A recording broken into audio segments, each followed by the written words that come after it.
दोस्तों, अंत में वह दिन आ ही गया जिसका करोड़ों लोग बेसब्री से इंतजार कर रहे थे और अब यह इंतजार पूरा होने का समय आ गया है क्योंकि भारत सरकार ने बीएसएनएल को 2024 और 25 के बजट में इसे पूरे 82,000 करोड़ रुपए का पैकेज दिया है। क्योंकि आप लोगों ने और देश भर के अनेक मोबाइल यूजर्स ने मिलकर जिस तरीके से बीएसएनएल का साथ दिया है और जियो का बहुत बड़े लेवल पर बहिष्कार किया है, ये सब देखकर भारत सरकार भी अधिक प्रभावित हुई है और इसी वजह से भारत सरकार ने बीएसएनएल को कोई छोटा मोटा नहीं बल्कि पूरे 82,900 करोड़ का फंड जारी कर दिया है, जिसके बाद बीएसएनएल पूरे देश भर में 4G टावर्स को लगाना शुरू कर चुका है और जिन जगहों पर 4G टावर्स मौजूद नहीं है वहां पर ऑप्टिकल केबल को बिछाने का कार्य भी शुरू हो चुका है ताकि लोगों को बीएसएनएल का सस्ता रिचार्ज और अच्छी स्पीड दोनों एक साथ मिल सके। दोस्तों, इस बात से हम समझ सकते हैं कि जियो के मालिक मुकेश अंबानी ने जिस तरह से लोगों पर अपनी मनमानी चलाई है, उसे देखने के बाद भारत सरकार भी अब पूरे एक्शन मोड में आ चुकी है। और इसके अलावा जब से भारत सरकार ने बीएसएनएल के लिए करोड़ों रुपए का फंड जारी किया है, उसी दिन से जियो के कर्मचारियों में खलबली मची हुई है और लोगों के सामने अपनी नाक बचाने के लिए जियो ने दोबारा से अपने कुछ रिचार्ज प्लान को सस्ता कर दिया है ताकि लोग अपना सिम बीएसएनएल में पोर्ट न करवाएं। लेकिन अब जियो कितना भी चाहे लोगों को लुभाने की कोशिश क्यों न कर ले, लेकिन भारत की जनता अब जियो की चाल में फंसने वाली नहीं है क्योंकि अब लोगों को समझ आ चुका है कि जियो कंपनी सिर्फ लोगों का पैसा खा रही है और दिन प्रतिदिन अपने रिचार्ज कीमतों को मनचाहे ढंग से बढ़ा रही है और अब इन सब की छुट्टी करने के लिए बीएसएनएल मार्केट में कदम रख चुका है। आखिर दोस्तों, बीएसएनएल हम सबके लिए क्यों ज़रूरी है और जियो ने अपने कौन-कौन से रिचार्ज को सस्ता किया है, ये पूरी खबर जानेंगे आज की इस वीडियो में। लेकिन आगे बढ़ने से पहले वीडियो को एक लाइक करके चैनल को सब्सक्राइब ज़रूर कर दीजिए जिससे आगे आने वाली सभी वीडियो आप तक पहुंच सके।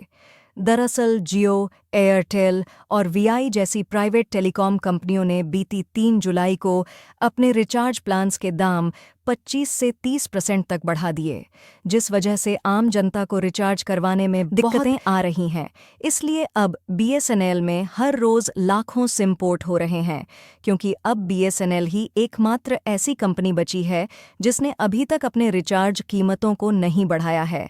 जिस वजह से लोग बीएसएनएल के साथ बहुत तेज़ी से जुड़ रहे हैं। दोस्तों, कुछ दिन पहले यह बातें सामने आ रही थीं कि भारत सरकार ने बीएसएनएल के नेटवर्क को बढ़ाने के लिए उचित मात्रा में फंड जारी नहीं किया, जिस वजह से बीएसएनएल कंपनी बहुत ही जल्द डूब गई और जियो, एयरटेल जैसी प्राइवेट कंपनियां भारत की जनता पर अपनी हुकूमत चलाने लगी। लेकिन जब से भारत सरकार को इस बात का पता चला है, वह उसी दिन से बीएसएनएल को पूरा सपोर्ट कर रही है। इसके अलावा आज से 2 दिन पहले यानी 23 जुलाई को देश के लिए जो वित्तीय बजट जारी किया गया था, उसमें बीएसएनएल को 82,000 करोड़ रुपए का फंड दिया गया है, जिसका उपयोग बीएसएनएल के द्वारा अपने नेटवर्क को इम्प्रूव करने में किया जाएगा। दोस्तों, आपको बताना चाहते हैं कि जब से बीएसएनएल के खाते में यह पैसा आया है, उसी दिन से पूरे देश में एक नई उम्मीद और उत्साह की लहर देखने को मिल रही है क्योंकि अब बीएसएनएल के साथ रतन टाटा और भारत सरकार ये दोनों ही एक साथ आ चुके हैं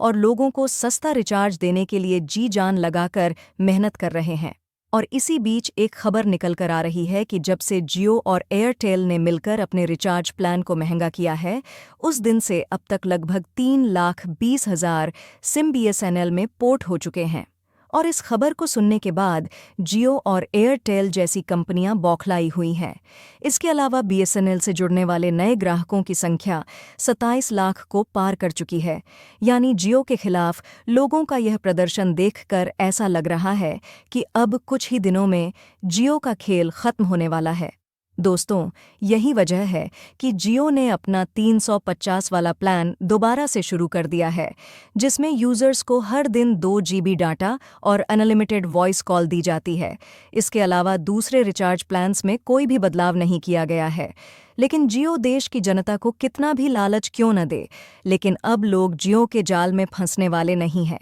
क्योंकि सबको पता चल चुका है कि जियो सिर्फ लोगों को लूटने का काम कर रहा है, जिस वजह से बीएसएनएल का मार्केट में रहना बहुत ज़रूरी हो जाता है। नहीं तो यह प्राइवेट टेलीकॉम कंपनियां लोगों पर अपनी मनमानी चलाते रहेंगी और एक दिन हमारे देश को बेचकर खा जाएंगी। दोस्तों, इस वक्त आप अपने स्मार्टफोन में कौन सी कंपनी का सिम इस्तेमाल कर रहे हैं, कमेंट करके ज़रूर बताएं, जिससे लोगों को यह पता चल सके कि भारत में कितने बीएसएनएल यूज़र्स मौजूद हैं। इसके अलावा बीएसएनएल ने हर गांव तक इंटरनेट को पहुंचाने के लिए ऑप्टिकल फाइबर लगाने का काम शुरू कर दिया है, जिससे लोगों को अच्छी इंटरनेट स्पीड मिल सके। दोस्तों, जानकारी के लिए बता दें कि टेलीकॉम सेक्टर में नेटवर्क कंपनियां बहुत तेज़ी के साथ कम होती जा रही हैं, क्योंकि आज से 10 साल पहले हमारे देश में 22 टेलीकॉम कंपनियां होती थीं, जो अब घटकर केवल 5 ही रह गई हैं। यही वजह है कि इन प्राइवेट कंपनियों के भाव बढ़ चुके हैं और यह मनचाहे ढंग से अपने रिचार्ज कीमतों को बढ़ा रही है। दोस्तों, अब समय आ चुका है इन प्राइवेट कंपनियों को उनकी औकात दिखाने का। इसके लिए हम सबको एक साथ मिलकर जियो और एयरटेल जैसी कंपनियों का बहिष्कार करना होगा। तभी यह कंपनियां अपने रिचार्ज की कीमतों को कम करेंगी। दरअसल हमारे देश में जितनी भी प्राइवेट कंपनियां मौजूद है, यह सभी पहले तो लोगों को बहुत ही कम कीमतों पर अपनी सर्विस प्रोवाइड कराती है, और उसके बाद जब लोग इनके आदी हो जाते हैं, तब यह अचानक से अपनी कीमतों को बढ़ा देती है। और यही सब किया है जियो ने,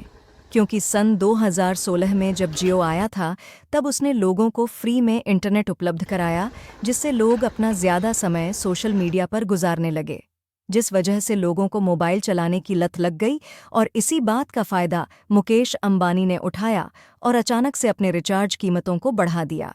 जिस वजह से लोग महंगे रिचार्ज प्लान्स को खरीदने पर मजबूर हो गए, क्योंकि आज के समय दुनिया के सभी काम मोबाइल फ़ोन से होते हैं और मोबाइल फ़ोन को चलाने के लिए इंटरनेट की ज़रूरत पड़ती है। लेकिन दोस्तों, इन सभी समस्याओं का समाधान अब भारत सरकार ने निकाल दिया है, क्योंकि बीते कुछ दिन पहले वित्त मंत्री निर्मला सीतारमण ने बीएसएनएल टेलीकॉम कंपनी के लिए 82,000 करोड़ रुपए का बजट पास किया है, जिससे पूरे देश भर में बीएसएनएल के नेटवर्क पहुंचाए जाएंगे, जिनकी कीमत बहुत ही कम होगी और स्पीड बहुत ज़्यादा होगी। दोस्तों, इसी बीच एक और खबर निकल कर आ रही है कि अब एलन मस्क भी बीएसएनएल के साथ जुड़ चुके हैं, यानी अब बीएसएनएल के नेटवर्क एलन मस्क की स्टारलिंक कंपनी के माध्यम से दिए जाएंगे। यानी इसका सीधे तौर पर यह मतलब है कि हमारे देश के कुछ ऐसे इलाके हैं जहां पर टावर्स को नहीं लगाया जा सकता, इसलिए उन जगहों पर बीएसएनएल के नेटवर्क सैटेलाइट के माध्यम से भेजे जाएंगे, जिनकी स्पीड 4G से भी कई गुना तेज़ होगी। दोस्तों, आप इसी बात से अंदाज़ा लगा सकते हैं कि आने वाले समय में बीएसएनएल किस लेवल पर पहुंचने वाला है। दोस्तों, अगर सब कुछ ठीक ठाक रहा तो कुछ ही साल में यह भारत का नंबर 1 नेटवर्क बन जाएगा और जियो एयरटेल जैसी कंपनियों को बहुत पीछे छोड़ देगा, जो हम सभी देशवासियों के लिए एक बहुत बड़ी गुड न्यूज़ है। बाकी दोस्तों, आपका इस बारे में क्या कहना है, कमेंट करके ज़रूर बताएं, और आगे भी ऐसी वीडियो देखने के लिए हमारे चैनल को सब्सक्राइब ज़रूर कर लें। मिलेंगे अगली वीडियो में, तब तक के लिए जय हिंद, जय भारत।